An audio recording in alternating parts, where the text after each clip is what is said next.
Hello, namaskaram, good morning, adab, assalamu alaikum. Ladies and gentlemen, welcome to News and Views. సర్కారు ఏ సమస్యపైనైనా స్పందించకపోతే అది దారుణమంటూ ప్రతిపక్షం విరుచుకుపడుతుంది. రుణమాఫీతో రైతులను ఆదుకుంటే అది కేవలం రాజకీయ లబ్ధి కోసమే చేశారంటూ దుయ్యబడతారు. ముందు నుయ్యి వెనక గొయ్యి. ద క్వశ్చన్ ఈస్, కరువుతో అల్లల్లాడుతూ రుణాలు కట్టలేమని రైతు రోధిస్తూ ఆత్మహత్యలకు పాల్పడితే వారిని ఆదుకోవాలనడం ప్రభుత్వం చేసిన తప్ప, నేరమా? మొత్తం లబ్ధిదారుల్లో 10% కూడా పరిశీలించని కాగ్ ఏ విధంగా నొక్కేశారని చెబుతుంది. సమస్యల వలయంలో చిక్కుకున్న ప్రతి ఒక్క రైతును ఆదుకోవాలి, అమలులో లోపాలు జరగకుండా చర్యలు చేపట్టాలి. ఆ విధంగా కాకుండా మొత్తం విధానాన్ని విమర్శించడం తగునా?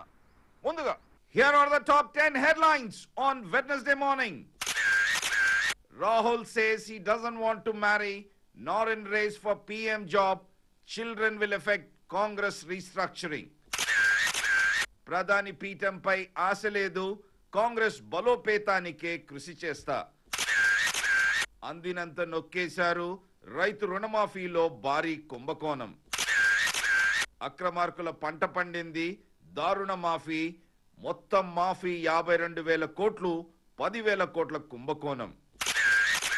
మాఫీలో మాఫియా, దారుణ దోపిడీ. యూపీఏ ఖాతాలో మరో కుంభకోణం, రైతు రుణమాఫీలో భారీ స్వాహ. ఆపరేషన్ టార్చ్, ప్రభుత్వ ఆసుపత్రులలో శస్త్రచికిత్సలకు కరెంటు కరువు. మళ్లీ ఉగ్రదాడులు, నేడు రేపు జాగ్రత్తగా ఉండాలి, రాష్ట్ర ప్రభుత్వాన్ని హెచ్చరించిన కేంద్ర నిఘా విభాగం, అప్రమత్తమైన పోలీసులు. ఎవరా బ్లాక్ క్యాట్? ఎన్ఎస్జీలో పాక్ ఐఎస్ఐ గూఢాచారి. దిల్సుఖ్ నగర్ పేలుళ్లు జరిగిన వెంటనే టెలిఫోన్ సంభాషణలు. 3 నెలల్లో తిరిగొస్తా, ఢిల్లీలో మీడియా ముందు మక్బూల్ వ్యాఖ్యానాలు. చివరిగా, ఉప్పల్లో కంగారులకు తప్పని తిప్పలు, లంచ్ లోపే ఆసీస్ కథం, భారత్ ఇన్నింగ్స్ విజయం. రాజకీయం కోసం రాజకీయం చేసుకోవాలి, ఒప్పుకుంటాం. పటిష్టమైన వ్యవస్థను మరింత పటిష్టపరిచేలా బాధ్యత గల ప్రతిపక్షం సూచనలు చేయాలి. అలా కాకుండా పంట పొలాల్లో బురదను ఎగజిమ్మితే వ్యవస్థపై నమ్మకం సన్నగిల్లదా? సమస్య మరింత జటిలం చేయదా? వ్యవసాయ రుణమాఫీకి తెగులు.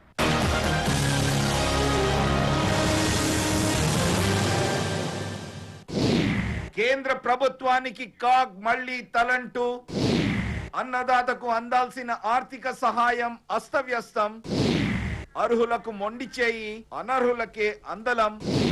పార్లమెంటుకు చేరిన రైతు రుణమాఫీ కాగ్ నివేదిక. వ్యవసాయ రుణమాఫీ ఓ లూటీ అంటూ ప్రతిపక్షం కన్నెర్ర. సిబిఐతో విచారించాల్సిందేనంటూ కమల్నాథుల పట్టు. ఎలాంటి విచారణకైనా సిద్ధమన్న చిదంబరం. 2008 సంవత్సర కాలంలో రైతుల కోసం కేంద్రం ప్రకటించిన వ్యవసాయ రుణమాఫీలో పెద్ద ఎత్తున అక్రమాలు చోటు చేసుకున్నాయని కాగ్ నివేదిక పేర్కొంది. 60,000 కోట్ల వ్యవసాయ రుణమాఫీకి సంబంధించి కాగ్ అధ్యయనం ముగించింది. 90,000 అకౌంట్లను ఆడిట్ చేసిన కాగ్ 2008లో ప్రభుత్వం ప్రకటించిన రుణమాఫీ అందాల్సిన అర్హులకు అందకుండా అవినీతి పరుల చేతికి చేరిందని తేల్చి చెప్పింది. స్వయం ప్రతిపత్తి కలిగిన రాజ్యాంగ వ్యవస్థ కాగ్ ఇప్పటికే క్రీడా, టెలికాం, బొగ్గు వంటి మౌలిక రంగాలలో విధి విధానాల ఆచరణ, అమలు విషయంలో కేంద్ర ప్రభుత్వానికి చురకలంటించింది. ఇరుక్కుపోయిన నాయకులు జైలు పాలయ్యారు. ఇప్పుడు కొత్త కోణం. 2011 ఏప్రిల్ నుంచి 2012 మార్చి వరకు పథకం అమలు తీరు తెన్నులపై కాగ్ లెక్కలు తీసింది. 25 రాష్ట్రాల్లో సర్వే జరిపింది. 92 జిల్లాల్లో 715 బ్యాంక్ శాఖల్లో దాదాపు లక్షల మంది రైతుల ఖాతాల లెక్కలు తీశారు. ఇంకే అంతా గందరగోళం. అర్హులైన 13.46% రుణమాఫీ జరిగిన దాఖలాలే లేవట. విచిత్రం ఏమిటంటే అనర్హులైన 8.62% మందికి లబ్ధి చేకూరిందంటూ కాగ్ లెక్కలు చెబుతుంది. ఇక ప్రయోజనం పొందిన 34% మందికి చెల్లింపు జరిగినట్లు సర్టిఫికెట్లే ఇవ్వలేదట. రాష్ట్రంలోనూ భారీగా అవకతవకలు జరిగాయంటూ చురకలంటించింది. సమస్యల్లా కేంద్రం ప్రకటించిన వ్యవసాయ రుణమాఫీకి చీడపీడలు పట్టడానికి కారణాలేంటి, కారకులెవరు? బాధ్యత గల ప్రభుత్వ బ్యాంకులు తప్పులు చేశాయా, లేక దళారులు తప్పుడు లెక్కలు చూపించి తన్నుకుపోయారా? రుణమాఫీపై పర్యవేక్షణ చేయాల్సిన ఆర్థిక మంత్రిత్వ శాఖ, ఆర్బీఐ, నాబార్డుల అలసత్వమే ఇందుకు కారణమా? సిబిఐ విచారణతో ఒరిగేదేంటి? పోగొట్టుకున్నది పొందేదలా? వ్యవసాయ రుణమాఫీకి తెగులు.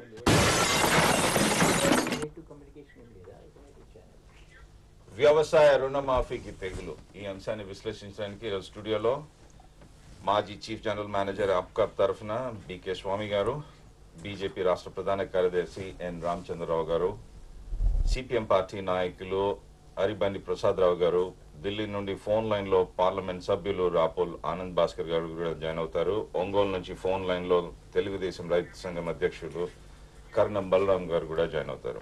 ముందుగా రామచంద్రరావు గారు మీతో ప్రారంభిద్దాం. 2008 ప్రాంతంలో అప్పటి ఫైనాన్స్ మినిస్టర్, ఆర్థిక మంత్రి 52,275 కోట్ల రుణమాఫీ కోసం ఒక పక్కా ప్రణాళిక చేసి ఆల్మోస్ట్ 3,45,00,000 రైతులను ఆదుకునే విధంగా చర్యలు చేపట్టారు. నిన్న కాగ్ నివేదిక చూస్తే చేసిందల్లా ఆల్మోస్ట్ 7%, 6% మందిని విచారించి మొత్తం వ్యవసాయానికే తెగులు సోకిందంటే ఏ విధంగా అర్థం చేసుకోవాలి?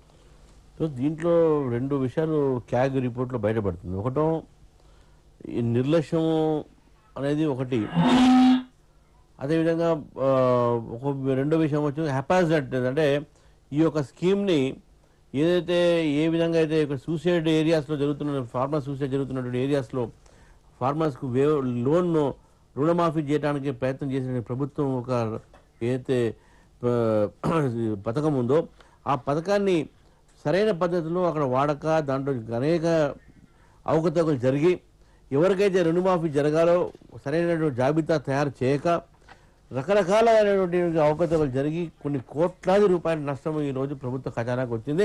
అదే కాక ఏ రైతుకైతే జరగాల్సినటువంటి ఒక రిలీఫ్ ఉందో ఆ రిలీఫ్ జరగలేదని చెప్పి మనకి స్పష్టంగా క్యాగ్ రిపోర్ట్లో చెప్పి జరిగింది. అయితే ఏదో కొంతవరకు మనం అవకతవకలు జరిగిందని చెప్పుకోవచ్చు, కానీ ఇక్కడ ఇన్ని వేల కోట్ల రూపాయల అవకతవక రుణమాఫీ జరిగిందంటే నిజంగా కూడా ఈ రోజు ప్రభుత్వం తీసుకున్నటువంటి రుణమాఫీ నిన్న వాళ్ళు చేసిందల్లా అయింది మొత్తం 9,334. I have the CAG report in my hand. 9,334 మందిని విచారించి 32,050 కోట్ల లబ్ధిదారులు ఉంటే మీరు దాంట్లో 9,334 మంది నుంచి మొత్తం పంట తెగులు సోకిందంటే ఏ విధంగా కాదు కదా. ఇప్పుడు దీంట్లో ఏ స్కీమ్ అయితే ఏ ఒక రైతాంగాన్ని మీరు ఆదుకోవటానికి తీసుకురావడం జరిగిందో ఆ రైతాంగానికి జరిగేటటువంటి ఒక రిలీఫ్ జరగక దాంట్లో కోట్లాది రూపాయలు సైఫరింగ్ కావడం కానీ, ఇర్రెగ్యులారిటీ జరగడం కానీ, దాంట్లో తారుమారు కావడం కానీ, ఇది ప్రజల అమౌంట్. ఇది ఈ ఏదైతే పథకాని కోసం మీరు వాడాల్సిన డబ్బు ఉందో దానికి వాడకుండా ఈరోజు లబ్ధిదారులకు లాభం పోకుండా ఈ డబ్బు ఎక్కడ పోయినట్టు, ఎందుకు ఈ విధంగా అవకతవకలు జరుగుతున్నాయని చెప్పేసి క్యాగ్ రిపోర్ట్ ని ప్రశ్నించడం తప్పే ఉందని నేను అడుగుతున్నాను. ఈరోజు క్యాగ్ ఇదే మీరు ఏ విధంగా ఏ ప్రాతిపదికన మీరు ఎంచుకున్నారు? మీరు చేసిందల్లా ఎంతమంది? 9,330 లబ్ధిదారుల మీరు ఖాతాలు తీసుకొని దాంట్లో 34% మందికి మీరు లబ్ధి చేకూరలేదంటే మొత్తం వ్యవస్థకు ఆపాదిస్తే ఏ విధంగా చేసుకోమంటారు? 9,000 మందికే కాదు, ఇక్కడ 9 మంది ఉన్నా సరే ఆ ఒక స్కీమ్ ని సరైనటువంటి లబ్ధిదారు దాకా పోయిందా లేదా అని ఆలోచించాల్సిన అవసరం ఉన్నది. ఈ రోజు బ్యాంకులు ఏ విధంగా అక్కడ ప్రవర్తించినాయి, ఏ సమయానికి వాళ్ళకి అందించాయా లేదా, ఆ ఒక రుణమాఫీ ద్వారా రైతుకు లాభం జరిగిందా లేదా, సమయానికి జరిగిందా లేదా, దాని తర్వాత దాని ఫాలో అప్ ఏమున్నది, ఇవన్నీ కూడా ఆలోచించాల్సిన అవసరం ఉన్నది. ఇవన్నీ లేకుండా కూడా ఏదో 9,000 గాను 5,000 కానీ 4,000 కానీ దాని విషయం అక్కడ ఎంతమంది జరిగింది కాదు. ఆ పథకము సరైన పద్ధతిలో జరిగిందా లేదా అనేది ఈరోజు నివేదిక పెట్టింది. దానివల్ల 52 కోట్ల రూపాయలు ప్రభుత్వ ఖజానాకు కొంచెం నష్టం జరిగింది అనేది అవకతవక జరిగింది చెప్పడం జరిగింది. మళ్ళీ ఇంత పెద్ద మొత్తంలో ప్రజాధనాన్ని ఈ రోజు మీరు సరైన పద్ధతిలో వాడకపోతే ఒక ప్రతిపక్ష పార్టీగా అడగకుండా ఎందుకుంటాము? ప్రతిపక్ష పార్టీ అన్నారు కదా, బాధ్యత గల ప్రతిపక్షం 1995 నుంచి 2004 దాకా కరువు సమస్య ఉండింది. ఆ విధంగా రైతులను ఆదుకునే విధంగా ఎంతో మంది ఆత్మహత్యలు చేసుకున్నారు. ఆల్మోస్ట్ 40,000 మంది ఆత్మహత్యలు చేసుకుంటే దానిలో రైతుల రుణమాఫీ కోసం ప్రభుత్వం ఒక పటిష్టమైన విధానాన్ని రూపొందించింది. ఆ రోజు ఓకే, అమల్లో ఎక్కడైనా లోపాలు జరిగి ఉంటే జరిగి ఉండొచ్చు. నేను మొత్తం 32,50,000 మంది లబ్ధిదారుల్లో ఎక్కడైనా కొద్దిగా ఉంటది. ఉన్న మొత్తం బ్యాంకులు ఎన్ని ఉన్నాయి మనకు, ఆ బ్యాంకుల్లో ఉన్న దాంట్లో మనం ఆ రోజు సరి చేసుకునే విధంగా మీరు ఆ రోజు సూచన చేయకుండా ఈ రోజు సిబిఐ ఎంక్వైరీ అంటే ఏ విధంగా పోయింది తిరిగి రాబట్టుకోగలరు? ఎంక్వైరీ సిబిఐ ద్వారా చేయాలా, దేని ద్వారా చేయాలా అంటే పొలిటికల్ డిమాండ్. మీ నాయకులు ప్రకాష్ జావడేకర్ కానీ, మురళీ మనోహర్ జోషి అయినా కానీ, అధ్యక్షులు రాజ్నాథ్ సింగ్ గారు అయినా కానీ సిబిఐ ఎంక్వైరీ జరిపించాలంటే ఏ విధంగా సాధ్యపడుతుంది? ఎందుకు చెప్తున్నాం అంటే ఇటువంటి ఒక సంఘటనలు ఎప్పుడైతే ప్రజా వేదిక పైన ముందుగా పార్లమెంట్ సెషన్ నడిచినప్పుడు, పార్లమెంట్లో కాగితం నివేదిక పెట్టినప్పుడు, కొంత అవకతవకలు బయటపడినప్పుడు ఒక బాధ్యతమైన ప్రతిపక్ష పార్టీగా దానిపైన దర్యాప్తు జరగాల్సిన అవసరం ఉన్నది. అక్కడ ఉన్నటువంటి ఒక రిపోర్ట్లో బహుశా అక్కడ నివేదిక రిపోర్ట్ చూడలేదు, కానీ రిపోర్ట్ చూసిన వాళ్ళు ఆ ఒక రాజకీయ పార్టీగా సిబిఐ డిమాండ్ చేస్తున్నారంటే తప్పకుండా దాంట్లో ఒక రకమైనటువంటి ఒక స్కామ్ గానే లేకుంటే అవకతవకలు జరిగిందని చెప్పి స్పష్టమైనటువంటి ఒక సంకేతాలు ఉన్నాయి. కాబట్టి సిబిఐ రిపోర్ట్ ఈరోజు సిబిఐని ఎంక్వైరీ చేయమని అడుగుతా ఉన్నారు. ఇది కేవలం ఎందుకంటే ఇది ఒక ఉన్నతమైనటువంటి ఒక లక్ష్యంతో ఈ యొక్క మన ప్రభుత్వం ఒక పథకం తీసుకుంది రుణమాఫీది. ఆ ఒక రైతులకు రుణమాఫీ లేకుండా 32,000 కోట్ల మందిలో 9,000 మందికే జరిగిందా లేదా అని కాదు, మొత్తానికి ప్రజాధనం అది. ప్రజాధనం అది. మీరు అలాంటప్పుడు హెలికాప్టర్ కుంభకోణంలో జేపీసీ అడిగినప్పుడు జేపీసీకి మీరు ఎందుకు వాకౌట్ చేశారు మరి ఆ రోజు? మేము చేపించాడు వాళ్ళు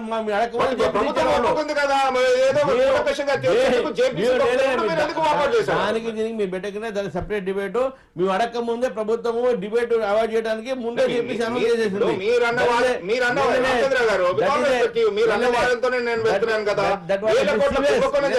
వేల కోట్ల కుంభకోణం జరిగినప్పుడు వివాదంలో కూడా జేపీసీకి ప్రభుత్వం ఒప్పుకుంటే మీరు ఆ రోజు ఎందుకు వాకౌట్ చేశారు? ప్రభుత్వము దానిపైన వాద విధానం లేకుండా ముందే జేపీసీ చేసి ఆ దానిపైన డిబేట్ అవాయిడ్ చేయడం ప్రయత్నం చేసింది కాబట్టి మేము వాకౌట్ చేసినాము. మీరు అడక్క ముందే జేపీసీ ఇవ్వడం జరిగింది. అరే వీళ్ళు ఎక్కడైనా జేపీసీ అడుగుతారు కాబట్టి మేమే చేసే డిబేట్ ఏమి ఉండదు కదా, ప్రజలకు ఏం తెలియదు కదా అనేటువంటి ఒక ఆలోచనతో ప్రభుత్వం అడక్క ముందే you don't want debate and you do debate అయిన తర్వాత డిబేట్ అయిన తర్వాత మీరు డిబేట్ ఎక్కడ జరిపినారు? డిబేట్ జరగకముందే మీరు జేపీసీ ప్రోబ్ పెట్టారు. కాబట్టి ఇవన్నీ ఏంటంటే పబ్లిక్ మనీ మిస్అప్రాపరేషన్, ప్రజల ధనాన్ని ఎవరైతే దుర్యోగం చేసుకుంటున్నారో లేకుంటే రిపోర్ట్ మేము చెప్పట్లే కదా. ఎంత మంది చేశారు? మళ్ళీ మీకు చదివిస్తాను. 9,334 మందిని తీసుకొచ్చి ప్రసాదరావు గారు ఒక నిపుణులుగా నేను ఒక మాట చెప్తాను ఈ సందర్భం. మీ ఇద్దరు పాయింట్స్ అర్థం చేసుకున్నాను. ఏంటంటే ఎప్పుడైనా సిఏజీ ఏం చేస్తుంటే టెస్ట్ ఆయిట్ అని చెప్పి శాంపుల్, ర్యాండమ్ శాంపుల్ తీసుకొని చేస్తుంది.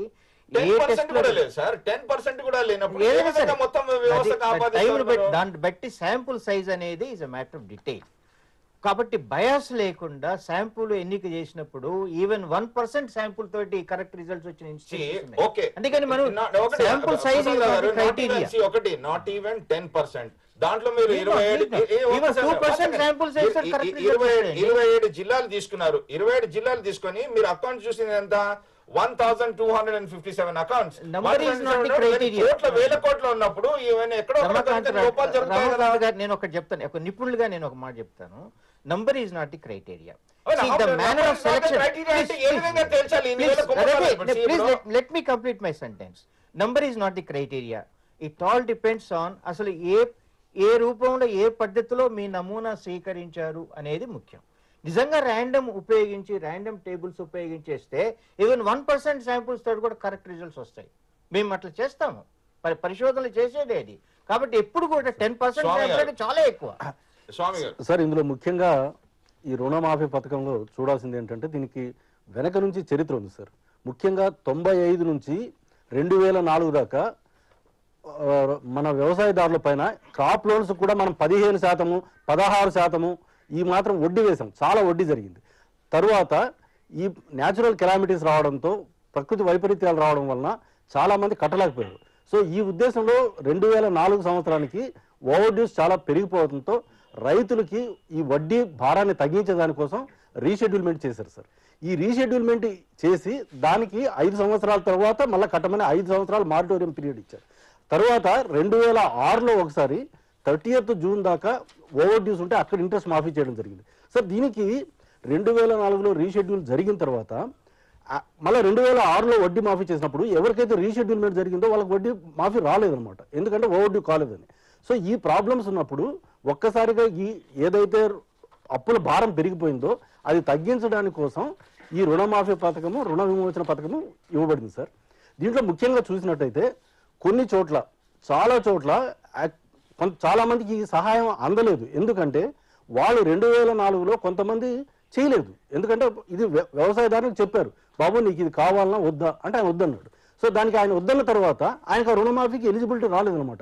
ఎందుకంటే మనకి ఈ రుణమాఫీలో ఏమన్నారు, 1990 1 ఏప్రిల్ 97 తర్వాత రుణం ఇచ్చి ఉండాలా, లేకపోతే రాదన్నారు. సో ఏదైతే రీషెడ్యూల్మెంట్ ఉందో వాళ్ళకి ఎలిజిబిలిటీ ఉంది సార్. ఇది చూసినట్టయితే ఇంకా చాలా మంది యాక్చువల్గా ఎలిజిబిలిటీ ఉన్న వాళ్ళు ఉన్నారు. పోతే ఇంకొకటి, రుణమాఫీ మనం ఏదైతే ఇంప్లిమెంట్ చేశామో దాంట్లో క్లియర్గా ఉన్నాయి, చాలా నిబంధనలు ఉన్నాయి.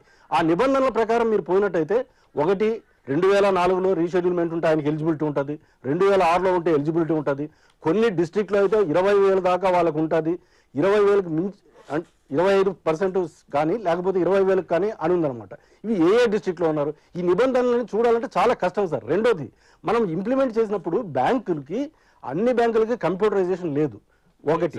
రెండోది, అతి ముఖ్యమైన విషయం ఏమంటే, ఇప్పుడు మనం ఇంప్లిమెంట్ చేసేటప్పుడు ఈ విషయాలన్నీ మనం చూసుకుంటూ వచ్చి ఈ ఇంప్లిమెంటేషన్లో ఏం చెప్పాము, ఆడిటర్, స్టాట్యూటరీ ఆడిటర్స్ తో వెరిఫై చేయమన్నా. అది కూడా సార్ మీరు 5 ఏళ్ల తర్వాత ఈ రోజు పంట చేతికి వచ్చిన తర్వాత ఎక్కడో ఒక ఎకరానికి తెగులు సోకిందని మొత్తం పంటకు మీరు వెలగట్టకపోవడం ఏ విధంగా అర్థం చేసుకోమంటారు? ఇంకొకటి సార్, రైతులకి మనం చేయగలిగింది ఏదైనా సహాయం అంటే, ఇన్ని రోజులు వాళ్ళకి భారం 95 నుంచి ఏదైతే 2004లో మనం 16%, 15% మనం వడ్డీ వేసి ఏ భారం ఇచ్చామో ఆ భారాన్ని తగ్గించడానికి ఇది ఒక సహాయంగా గుర్తించాలి. రెండోది సార్, ముఖ్యంగా ఈ రోజు మనం ఆలోచించాల్సింది ముందుకు పోవడం, వ్యవసాయ ఉత్పత్తి ఎలా చేయాలా, రైతులకు సహాయం చేయాలా. ఒకటి అదే స్వామి గారు, 1995 నుంచి 2003 దాకా కరువుమయమైంది.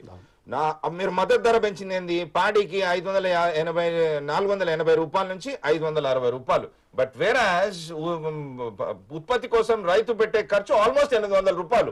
మీకు రైతు ఒకటి నష్టపోయాడు, లోన్లు తీసుకున్నాడు, కరువు ఉంది, ఆత్మహత్యలకు గురవుతున్నాడు. 42,000 మంది ఆత్మహత్యలు చేసుకుంటే ఆదుకోకుండా అంటే మొత్తం పద్ధతులు ఎక్కడో ఒక దగ్గర లోపాలు జరుగుతాయి. ఎక్కడో ఒక 2-3 దగ్గర లోపాలు జరిగింది, మొత్తం వ్యవస్థకు ఆపాదిస్తే ఏ విధంగా అర్థం చేసుకోమంటారు ప్రసాదరావు గారు? ఇక్కడ మనం ఒకటి అర్థం చేసుకోవాల్సింది ఏంటంటే, సిఏజీ రిపోర్ట్లో వాళ్ళ అభ్యంతరాలు ఏంటి? ఫస్ట్ వాళ్ళ అభ్యంతరం ప్రధానంగా ఏంటంటే, అనర్హులు కూడా అంటే వ్యవసాయం పేరుతోటి వ్యవసాయేతర అవసరాలకు తీసుకొని వాళ్ళకి రుణమాఫీ జరిగింది. ఎవరికైతే చిన్న సన్నకారు రైతులు ఉన్నాయో వాస్తవంగా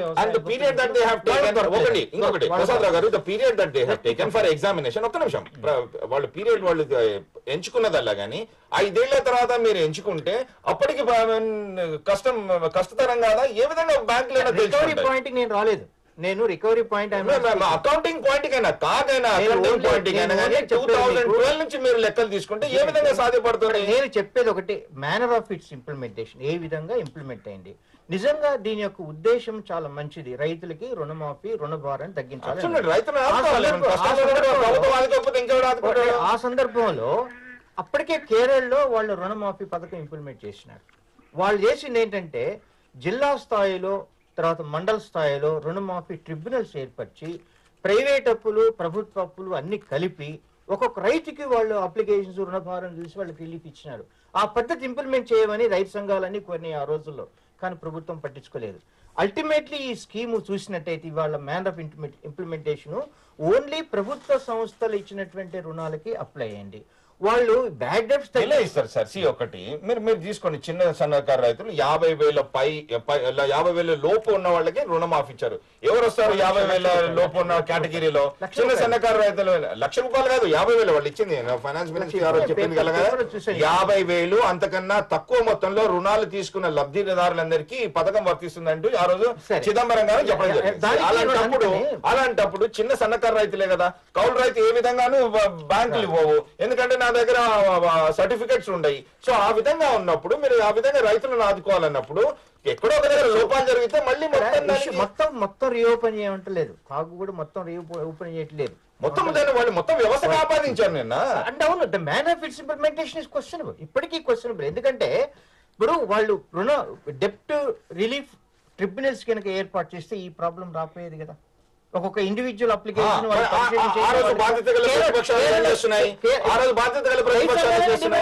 ఆ రోజు మీరు చూడండి, పాత పేపర్లు తీసి చూడండి, రైతు సంఘాలు, ప్రధాన రాజకీయ పార్టీలు అన్ని డిమాండ్ చేసినాయి. ఇది కేవలము బ్యాంకులకి వాళ్ళ బ్యాడ్ డెప్ట్స్ తగ్గించుకోవడానికి తోడ్పడుతుంది తప్ప రైతుకు రుణమాఫీ కలిగించటం లేదు. ఈవెన్ అయిన తర్వాత మన రాష్ట్రంలో కోఆపరేటివ్ వాళ్ళకి అన్నిటి బుక్ అడ్జస్ట్మెంట్ అయిపోయింది, ఎవరికి రుణం మాఫీ రాలేదు. కాబట్టి ఆ రోజు ఉన్నటువంటి కాంగ్రెస్ ప్రభుత్వం ఏం చేసిందంటే ఒక్కొక్కరు ₹5,000 ఇచ్చింది. సార్ ప్రతి ఒక్కరు బుక్ అడ్జస్ట్మెంట్ అంటారు, రైతుకు లాభం లేదంటారు. సార్ ఒక సమస్య తీసుకోండి, ఒక రైతుకు 10,000 అప్పు ఉంది, ఆ 10,000 మాఫీ చేస్తే ఆయనకు బెనిఫిట్ వచ్చిందా లేదా, తర్వాత ఆయన మళ్ళీ 10,000 ఇస్తున్నామా లేదా? దయచేసి ప్రతి ఒక్కరు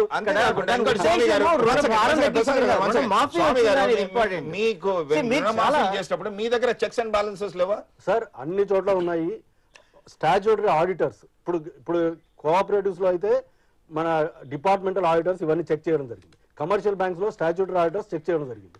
సార్ ఇప్పుడు క్యాలిక్యులేషన్ మెథడాలజీ, రెండోది దీంట్లో చేయవలసిన నేను ఇందాక చెప్పాను, చాలా నిబంధనలు ఉన్నాయి.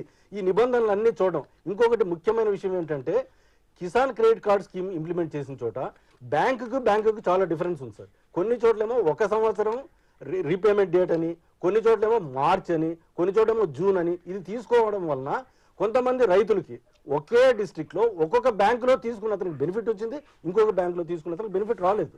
ఇదే విధంగా చూసినట్టయితే మన రాష్ట్రంలో చాలా మంది రైతులకు ఈ బెనిఫిట్ రాలేదు, ఎందుకంటే వాళ్ళు కట్టేశారు. అందుకే ఇక్కడ ఒకటి చెంగల్ రెడ్డి గారు సెక్రటరీ జనరల్ ఫార్మర్స్ కన్సోసియేషన్ నుంచి ఉన్నారు. చెంగల్ రెడ్డి గారు మొత్తం నిన్న కార్ నివేదిక ఏ విధంగా పరిశీలించమంటారు? ఇప్పుడు ఒక గ్లాస్ లో నీళ్లు ఉన్నప్పుడు 80% నీళ్లుంటే ఎన్ని ఉన్నాయని చెప్పచ్చు, లేదు 20% తక్కువ ఉన్నాయని చెప్పచ్చు. ఇక్కడ క్యాగ్ ఇచ్చిన రిపోర్టు వాళ్ళు అబ్జర్వేషన్ చేశారు, బట్ దాన్ని పార్లమెంట్ లో పెద్ద గొప్పగా దాని గురించి చర్చించి సిబిఐ రిపోర్ట్ అని చెప్పి పొలిటికల్ గా డిస్కస్ చేయటం అది పద్ధతి కాదు. ఎందుకంటే పార్లమెంట్ సభ్యులకు ఇది ఒక అడ్మినిస్ట్రేటివ్ డిఫిషియన్సీ.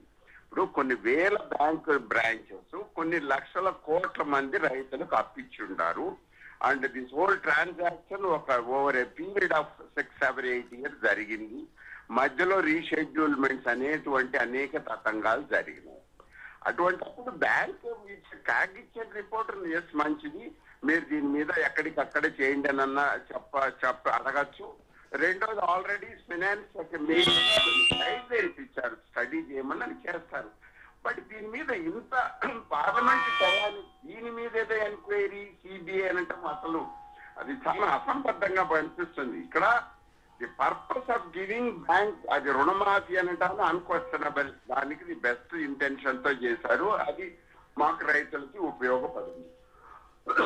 డిఫిషియన్సీస్ అంటారా? ఎస్, ప్రతి వ్యవస్థలో ఉన్నట్లు ఇప్పుడు వారు అంటున్నారు బ్యాంక్ ఆఫీసర్స్, ఇప్పుడు వాళ్ళకు స్టాట్యుటరీ ఆడిటింగ్ ఉంది, తర్వాత ఒక ఆఫీసర్ చేసిన దాన్ని వాళ్ళు సీనియర్ ఆఫీసర్ ఎవాల్యుయేట్ చేస్తారు. ఒక 10,000 మంది ఒక బ్యాంక్ లో ఒక 5,000 మందిని ఎవాల్యుయేట్ చేసినప్పుడు ఒక 10, 20, 50 మేబీ 100 పీపుల్ వాళ్ళు దాంట్లో ఇన్వాల్వ్ అయ్యి ఎక్కడో ఇనిషియల్ గా వాళ్ళు రైతులే ఒక తెలుసో తెలియకో చేసిండొచ్చు, ఆఫీసర్స్ కూడా తెలుసో తెలియకో చేసిండొచ్చు. బట్ దీని గురించి ఇంత పెద్ద గొప్పగా ఏదో పెద్ద స్కాండల్ అనటం పద్ధతి కాదు. ది రియల్ పర్పస్ ఆఫ్ ఈ రుణమాఫీ పని చేసింది, కొన్ని లక్షల కోట్ల మంది రైతులకు పనికి వచ్చింది. ఇది నిజంగా ఆ రోజుల్లో గతంలో జరిగిన నష్టాలకు చేసినారు. కాబట్టి దీని గురించి ఇంత పెద్ద ఐటీ చేసి ఇదేదో దీంట్లో స్కామ్ అనటం ఎవరో తింటారంటాం కరెక్ట్ పద్ధతి కాదండి. We don't agree. మా అభిప్రాయం ఏమిటంటే ఇది చాలా ఉపయోగకరమైంది. వాళ్ళు ఆల్రెడీ ఆర్బీఐ గైడ్ లైన్స్ ఇచ్చారు కాబట్టి దాని మీద ఏదో తప్పకుండా ఆఫీసర్స్ లోయర్ లెవెల్లో స్టడీ చేస్తారు. అండ్ వాట్ ఎవర్ యాక్షన్ ఒక ఇండివిజువల్స్ గా కానీ ఒక రైట్ పొరపాటు చేసినా ఒక ఆఫీసర్ ఏదన్నా అది అడ్మినిస్ట్రేటివ్ గా చేసి ఉండొచ్చు, ఇంటెన్షనల్ గా చేసి ఉండొచ్చు, అన్ఇంటెన్షనల్ గా చేసినప్పుడు దాని మీద వాళ్ళు చేయొచ్చు.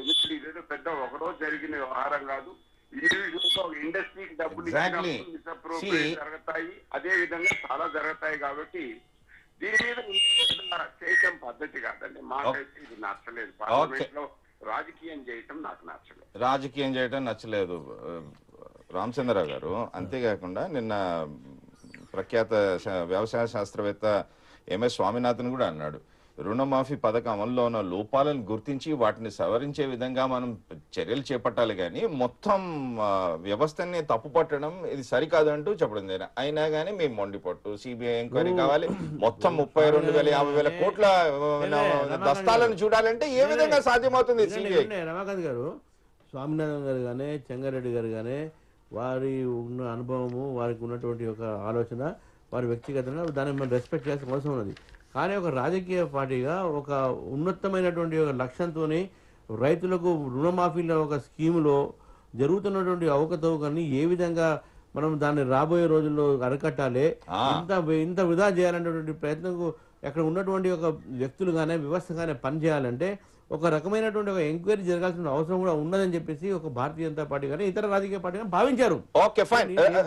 పార్లమెంట్ సభ్యులు కాంగ్రెస్ పార్టీ నుంచి పార్లమెంట్ సభ్యులు రాపాల్ ఆనంద్ భాస్కర్ గారు ఏ యాంగిల్ మనం ఆలోచిస్తున్న దాన్ని మనం రాజకీయ యాంగిల్లో నేను మాట ఇప్పుడు ఇంతకుముందు అరవింద్ గారు చెప్పారు, చాలా స్పష్టమైనటువంటి విషయం చెప్పారు. వారు ప్రతి ఒక్కటి రాజకీయం చేస్తే ప్రభుత్వం పట్టించుకోకపోతే పట్టించుకోలేదంటారు, పట్టించుకుంటే దూయబడతారు. ఏ విధంగా ముందు నువ్వు అందుకనే ఉన్నాయని ఆ ఇంప్లిమెంటేషన్ లోపాలు గానే లేకుంటే దాంట్లో సైఫనింగ్ ఆ విధంగా మీరు ఎందుకు సూచనలు చేయరు? ఉన్నది ఆ విధంగా మీరు ఆనంద్ భాస్కర్ గారు ఏ విధంగా తీసుకోమంటారు రామచంద్ర గారి వాదనని?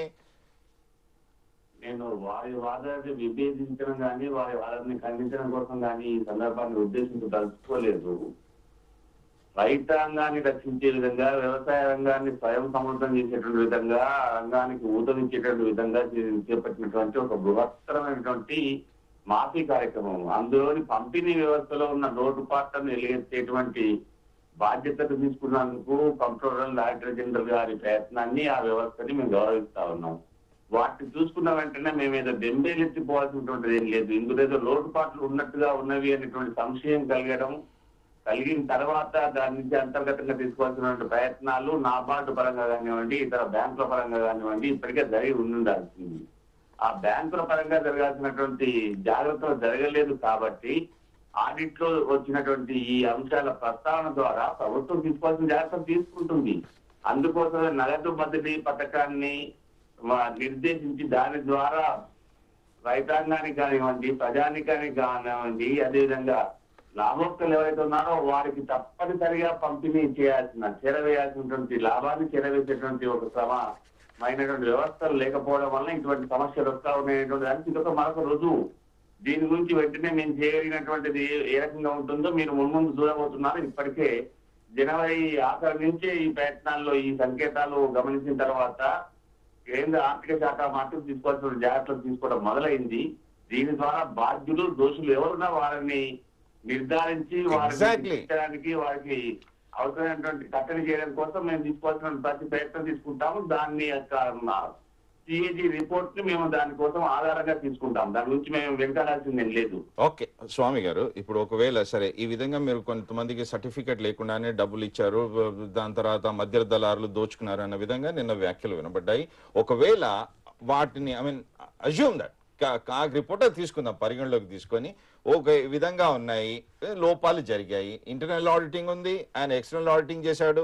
వినోద్ రాయ్ గారు మొత్తం ఈ వ్యవస్థను పటిష్టపరిచి తిరిగి ఆ రుణాలను రప్పించుకోవడానికి ఎలాంటి చర్యలు చేపట్టమంటారు? 5 ఏళ్ల తర్వాత నిజంగా సాధ్యమయ్యానా? సార్ 5 సంవత్సరాల తర్వాత ఇప్పుడు మనం యాక్చువల్గా చాలా మంది రైతులకి ఇవ్వడం జరిగింది. వాళ్ళకి ఏదైతే సర్టిఫికెట్లు ఇవ్వాలని ఇచ్చారు. అలాంటివి ఏదైనా ఇవ్వకపోయినట్లయితే, ఏదైనా క్యాలిక్యులేషన్లో ఏదైనా తప్పు ఉన్నట్లయితే అది మనం రికవరీ చేసే ప్రయత్నం చేయొచ్చు.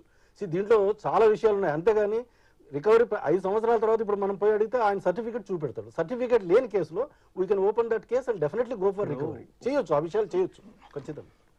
ప్రసాద్ ఇప్పుడు ఇక్కడ మనం చూడవలసింది ఏంటంటే అసలు ఆ స్కీమ్, ఆ పథకం ఏదైతే ఏ లక్ష్యంతో ఇంప్లిమెంట్ చేసినారో అది నెరవేరాలి. అది ఖచ్చితంగా మేము కోరుకుంటున్నాం. దాంట్లో మేము కోరుకునేది ఏంటంటే నేను చెప్పినట్టు లొసుగులను ఏ విధంగా పూడ్చుకోమంటారు? ఇప్పుడు ఉన్న వాటిని దానికి ఒకటి సార్, బ్యాంకులైనా కానీ బాధ్యత రహితంగా చేయవు కదా. అప్పుడు వాళ్ళ బ్యాంకులు అంటే కొద్దిగా 100 కొర్రీలు అడుగుతారు. నేను ఒక ఫార్మర్, నాకు 50,000 లోన్ కావాలంటే ఒక 100 డాక్యుమెంట్లు అడుగుతారు. మీరు ఏ బ్యాంకుల విధంగా గురించి సాధ్యమవుతుంది? చర్చించాలంటే పెద్ద టాపిక్ అయితే let us not deviate. Let us confine to రుణమాఫీ. రుణమాఫీ ఏంటంటే మంచిగా చేసే పద్ధతి. మేము కోరుకునేది ఏంటంటే రైతులకు నిజంగా ఉపయోగపడాలి, రుణభారంలో ఉన్న వాళ్ళకి రిలీఫ్ కలిగించాలి. దానికి ఒక పద్ధతి ఏంటంటే నిజంగా చిన్న సన్నకారు రైతులు చాలా ఇబ్బంది ఉండరు, వాళ్ళని అదిరించి బెదిరించి బలవంతాన్ని వసూలు చేసి అంతేకాకుండా కరువు పరిస్థితులు ఉన్నాయి సార్, కరువు పరిస్థితులు కూడా ఉన్నాయి. కాబట్టి వాళ్ళకి ఇప్పటికైనా మేము కోరుకునేది మీ డెప్ట్ రికవరీ ట్రిబ్యునల్స్ వేయండి. ఏది మండల స్థాయిలో జిల్లా స్థాయిలో వేసేసి ఒక కేసు బై కేసు ప్రకటించేస్తే మీకు ఇబ్బంది రాదు. సూచనలు చేయకుండా సిబిఐ ఎంక్వైరీ అంటే ఏ విధంగా జంగల్ రెడ్డి గారు ఏ విధంగా చూడమంటారు? ఓకే, ప్రసాద్ రావు గారు ఒక మంచి సూచన ఇచ్చారు. డెట్ రికవరీ ట్రైబ్యునల్స్ పెట్టి ఆ విధంగా వాళ్ళ నుంచి తిరిగి రుణాలను రప్పించుకోవాలి. అది నిజంగా సాధ్యపడేనా 5 ఏళ్ల తర్వాత? పోయిన వాటికి కాదండి. జంగల్ రెడ్డి గారు, సాంకేతిక కారణాల వల్ల వి కుడెంట్ గెట్ హిమ్.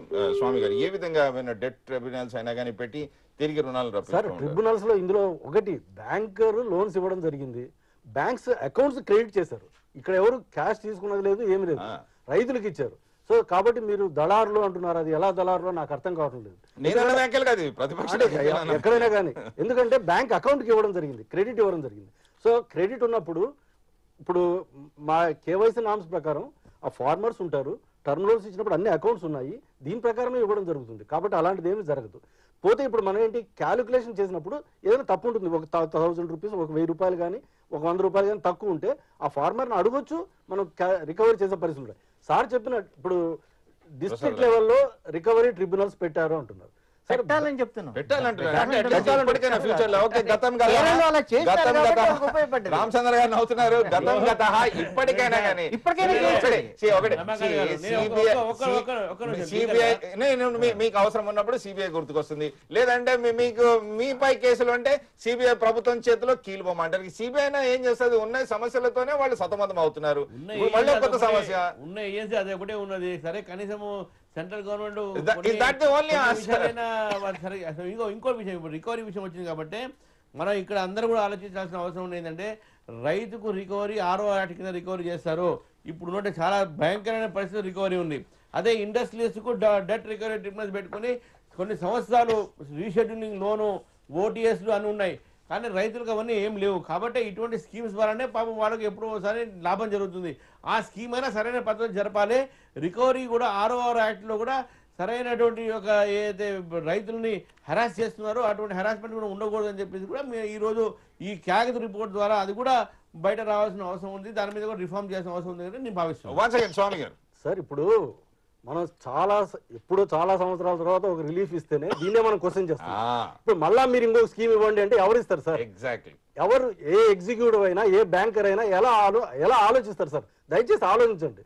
ప్రతి విషయాన్ని మనం ఏదో భూతద్దంలో చూసినట్టయితే ఎలా పనిచేయగలుగుతారు? ఎగ్జాక్ట్లీ. అంతేకాకుండా ఇంటర్నల్ ఆడిటింగ్ ఉండి అన్ని పటిష్టమైన చర్యలు చేపట్టిన తర్వాత ఇస్తే విధంగా రిపోర్ట్ ఏదైతుందో మరి దాన్ని అనుభవపూర్వకంగా తీసుకొని దీన్ని ఎలా సంస్కరించాలి, ఎలా మార్చాలని ఆలోచించాలి. కానీ it's not the question of which Swami గారు sample survey itself is wrong. No sample survey wrong. ఎట్లా అవుతుంది? శాంపుల్ సర్వే ప్రపంచం మొత్తం 26 జిల్లాలో అన్నిట్లో లోపాలు చేశారు. శాంపుల్ సెలెక్షన్ చేసేటప్పుడు అనుసరించే పద్ధతి ముఖ్యం తప్ప శాంపుల్ సర్వే ఏదైతుందో ఆథెంటిక్ అని ప్రపంచం మొత్తం ఒప్పుకునేది, మనం ఒక్కళ్ళం కాదు ఒప్పుకునేది. శాస్త్రీయ పరంగా అది వ్యాలిడ్. ఓకే, రాపోలి ఆనంద్ భాస్కర్ గారు, బిగ్ డిమాండ్ ఫర్ ట్రైబ్యునల్స్, రుణాలు తిరిగి రప్పించుకోవడానికి డెట్ ట్రైబ్యునల్స్ కావాలంటూ ప్రసాద్ రావు గారు డిమాండ్ చేస్తున్నారు. ఇది రుణమాఫీ, ఇది నిర్దేశించింది వ్యవసాయ రంగానికి ప్రయత్నం. సాధారణంగా సంక్షేమ కార్యక్రమాల అమలులో ఉన్నటువంటి ఈ అగాధాన్ని పూరించేటువంటి ప్రయత్నాలు చాలా కాలంగా సాగుతా ఉన్నాయి. అయినప్పటికీ కొంత అక్కడక్కడ అన్యాయంగా తప్పుడు చేతుల్లోకి పోతా ఉన్నాయి. నిజమైన లాభాలు మేలు కలగడం లేదు అనేటువంటి ఆవేదన దేశవ్యాప్తంగా ఉన్నటువంటిది. కాంగ్రెస్ పార్టీ జాతీయ నాయకత్వం అత్యున్నత స్థాయిలో మొదటి నుంచి గుర్తిస్తూ వస్తున్నటువంటిది. ఈ విషయంలో మేము వెనుకోపోయేటువంటిది ఏం లేదు. కానీ ఎక్కడికక్కడ ముందు ఏం జరిగిందో ప్రాథమికంగా అంచనాలు వేసిన తర్వాత నికరంగా ఎవరైనా పెద్ద చేపలుంటే, పెద్ద దోషులుంటే కావాలని తప్పుదారి పట్టించేటువంటి ఈ అవకాశాన్ని తీసుకొని అడ్డదారిలో లాభపడేటువంటి ప్రయత్నం చేసిన ఎవరి కోసమైనా వారిని పసిగట్టడానికి, వారికి తగిన శిక్ష పడడం కోసం కావాల్సిన అన్ని రకాల విచారణలకు మేము సిద్ధంగా ఉంటాం. దానికి మేము వెనకాల్సిన అవసరం ఏమీ లేదు. అందులో సిబిఐ అనేటువంటి కూడా అవసరమైనటువంటిది మనకు కనిపిస్తే తప్పనిసరిగా మేము ముందుకు పోవడానికి మేము వెనకాల్సింది లేదే లేదు. ఎందుకంటే ఇది చేసినట్టు ఒక గొప్పమైన కార్యక్రమం. ఇటువంటి కార్యక్రమాలు చేపట్టినప్పుడు ఆచరణలో వచ్చేటువంటి సమస్యల్ని మేము చాలా బాధ్యతాయుతంగా స్వీకరించేందుకు ఎప్పుడు సిద్ధంగానే ఉంటాం. అదే క్రమంలో ముందు మా చర్యలు కూడా ఆ రకంగా ఉంటాయి. రైతాంగాన్ని ఆదుకునే రీతిలో ఉంటాయి తప్ప రైతాంగంలోని ఎక్కడైనా అక్కడక్కడ రైతులు కూడా ఉన్నట్టయితే వారిని వేధించే రీతిలో మాత్రం మా చర్యలు ఉండవు. ఓకే, రామచంద్ర గారు, ఇప్పటికైనా తీరు మార్చుకొని సభను సజావుగా నడిపిస్తారా? మేము సజావుగా మీరు నడిపిస్తాం. ప్రభుత్వం దానికి వాళ్ళు కోఆపరేట్ చేయాలి మాతోని. అన్ని ప్రజా ఒక ఇంపార్టెంట్ ఇష్యూని తప్పించుకోవాలనో లేకుంటే ఇంకేదో చేసుకోవాలని చేస్తే తప్పకుండా మా ఒక రాపోల్ ఆనంద భాస్కర్ గారు స్పష్టంగా చెప్పారు. మేము దాన్ని కొలబద్దగా తీసుకొని మేము వ్యవస్థను మరింత పటిష్టపరుస్తామన్నారు. వారితో నేను విభజించట్లేదు. వారు కూడా నేను చెప్పినటువంటి మాటలకు వారు కూడా అన్నారు, నేను కూడా అంటున్నాను, ఇది ఒక ఉన్నతమైనటువంటి ఒక స్కీము, ప్రజల దాకా చేరాలి, ఎవరికైతే లబ్ధి పొందాలో వాళ్ళకి పొందాలి, దానిపైన ఎంక్వైరీ చేయమని మేము అడుగుతున్నాం. వారు కూడా అదే అంటున్నారు, దానికి సిద్ధంగా ఉంటున్నారు. మేము ఇక్కడ క్యాగ్ రిపోర్ట్ని మేము ఈరోజు బేస్ చేసుకుని మేము అడుగుతున్నాం. కానీ ఏదో గాల్లో చెప్పట్లే కదా, మేము ఏదో for the sake of criticism we are not criticising, we are basing on our criticism only on basing of CAG report. దానిపైన ఎంక్వైరీ చేయండి, సరిగ్గా జరపండి. కాగ్ చెప్పిన అన్ని సత్యాలు అంటే వ్యవస్థ ఎప్పుడో బాగుపడేది. మనది ఉన్నది ప్రభుత్వ సంస్థనే, అది కాన్స్టిట్యూషనల్ బాడీ, అది దాన్ని గౌరవిస్తూనే ఓకే. ఇంటర్నల్ చెక్స్ అండ్ స్వామి గారు final words, internal checks and balances ఉండి ఒకవేళ తిరిగి ఇలాంటి మళ్ళీ రుణమాఫీ అంటూ కేంద్ర ప్రభుత్వం కసరత్తు మొదలెట్టింది, ఒకవేళ ఆ విధంగా రుణమాఫీ అవి మళ్ళీ రేపు కిరికిరిలో పడకుండా ఏ విధంగా పటిష్టపరచాలంట సార్? ఒకటి ఫస్ట్ బ్యాంకర్లో ఫస్ట్ లెవెల్లో చేసిన తర్వాత బ్యాంక్ లెవెల్లోనే ఇంకొకసారి చెక్ చేస్తారు. నెక్స్ట్ ఎక్స్టర్నల్ ఆడిటర్స్ చెక్ చేస్తారు. దాని తర్వాత ఇంకేదైనా any other institution is there, let them check within 6 months sir. ఎందుకంటే మీరు over a period of time వెళ్ళిన తర్వాత ఈ నిబంధనలన్నీ చూడడము వెనికిపోయి, యాక్చువల్గా బ్యాంకర్స్ కూడా చాలా మందికి ఈరోజు 2004లో రీషెడ్యూల్మెంట్ జరిగిందా, 2006లో జరిగిందా, దాని తర్వాత 2007లో అవి రీషెడ్యూల్ ఏమైనా చేశారా, దాని తర్వాత అదర్ ఫార్మర్ అంటే ఏంటి, స్మాల్ ఫార్మర్ అంటే డెఫినేషన్, ఒక్కొక్క డిస్ట్రిక్ట్లో ఒక్కొక్క నిబంధనలు, ఇవన్నీ చాలా మంది మర్చిపోయే ప్రమాదం ఉంది. సో అలాంటివి ఏమీ లేకుండా, రెండోది ఈ ప్రతి కేసును కూడా మనం ఇప్పుడు చాలా బ్యాంక్స్ కంప్యూటరైజ్ అయినాయి. ఈ కంప్యూటర్ లేని దానికి కూడా కంప్యూటరైజ్ చేసి ప్రతి వ్యక్తికి కూడా ఇచ్చి, ప్రతి వ్యక్తి రైతుకు కూడా ఒక రుణమాఫీకి కానీ రుణ విమోచన పథకానికి కానీ సంబంధించినటువంటి సర్టిఫికేట్ ఇచ్చి ఖచ్చితంగా ఇచ్చినట్టయితే ఇది అమలు పడుతుంది. ఎక్కడైనా చిన్న చిన్న క్యాలిక్యులేషన్ మిస్టేక్స్ ఉంటే అది బ్యాంకర్ కానీ రైతు కానీ రెస్పాన్సిబుల్. ఒక పాయింట్ అండి, సిఏజీ రిపోర్ట్ చేసింది క్యాలిక్యులేషన్స్ కాదు, that can be corrected at any time. ఇక్కడ పాయింట్ అంటే రుణమాఫీ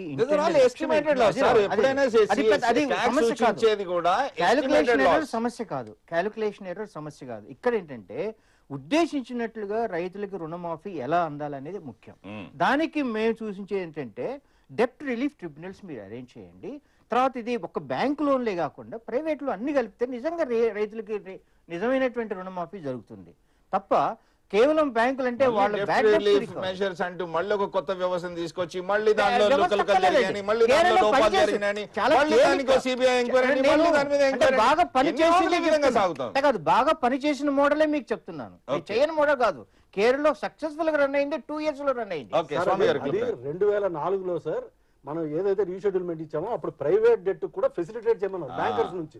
అందుకు వాళ్ళు పెట్టారు సార్. ఒకటి డెట్ రిలీఫ్ ట్రిబ్యునల్ మీరు పర్మనెంట్ గా ఒక మెకానిజం పెడితే ప్రతి ఒక్కరు అప్పు తీసుకుని డెట్ రిలీఫ్ ట్రిబ్యునల్ కి వెళ్లే ప్రమాదం ఉంటుంది. దీని నుంచి చాలా ప్రమాదాలు వస్తాయి. ఎగ్జాక్ట్లీ. ఇప్పటికైనా కానీ రైతులను ఆదుకోవాలి. ప్రతిపక్షం కొద్దిగా అయ్యా భాస్కర్ గారు చెప్పండి తొందరగా. రమాకాంత్ గారు, అందుకోసమే కేంద్ర ప్రభుత్వ స్థాయిలో కాంగ్రెస్ ప్రభుత్వము, యూపీఏ ప్రభుత్వము నగదు బదిలీ పథకం ద్వారా ముందు లాభోక్తకి ఖచ్చితంగా నికరంగా మేలు కలిగేటువంటి ప్రయోజనం కలిగేటువంటి ఒక బృహత్తరమైనటువంటి నిర్మాణాత్మకమైన ఆధునిక శాస్త్ర సాంకేతిక పరిజ్ఞానాన్ని బ్యాంకులతో అనుసంధానం చేసిన విధంగా జరుగుతా ఉన్నది. అయ్యా ఇప్పుడు రైతాంగానికి ఈ రకమైనటువంటి రైతాంగానికి ఉద్దేశించినటువంటి కార్యక్రమం అమలులో మధ్యలో ఉన్నటువంటి వ్యవస్థల్లో ఇటువంటి దుర్మార్గం జరిగిందంటే మేము కూడా ఎంతో ఆలోచనతో ఉన్నాము. వాటిని నివారించేటువంటి వాటిని జరిగినటువంటి లోపాలను సాధించేటువంటి దాంతో పాటు దోషులను శిక్షించేటువంటి ప్రయత్నాలు మా వైపు నుంచి పూర్తి స్థాయిలో ఉంటాయి. అందులో అవసరమైతే ఎక్కడైనా అంతర్గతంగా బ్యాంకు కావాల్సి ఉంటే ట్రిబ్యునల్ వ్యవస్థలు కూడా ఇదివరకే అంతర్గతంగా ఉన్నాయి. వాటిని మరింత పటిష్టం చేస్తాం కూడా. ఓకే, అది కూడా రాజకీయంగా కాకుండా చూసుకోండి. ఎందుకంటే కమల్నాథులు just waiting for a chance మీపై ఎదురుదాడికి తిరగడం. మా వృత్తి మా ఒక బాధ్యత మేము నిర్వహించేదా ప్రతిపక్ష పార్టీగా మీరు అది నిర్మాణాత్మకంగా సూచనలు చేసే పరిస్థితి గారు బీజేపీ ఒకటే కాదు, అనేక రకాల పార్టీలు ఉన్నాయి మన దేశంలో, అన్ని కూడా దీనిపైన స్పందిస్తున్నాయి. ఓకే, వేల కోట్ల ఎకరాల్లో వ్యవసాయం చేసేటప్పుడు ఎక్కడో ఒక దగ్గర ఒక ఎకరానికి తెగులు సోకుతుంది, కానీ మొత్తం పంటకే తెగులు సోకిన వాదన వినిపించడం సమంజసం కాదు. I'll see you tomorrow. Good day and goodbye. చాలా బాగుంది.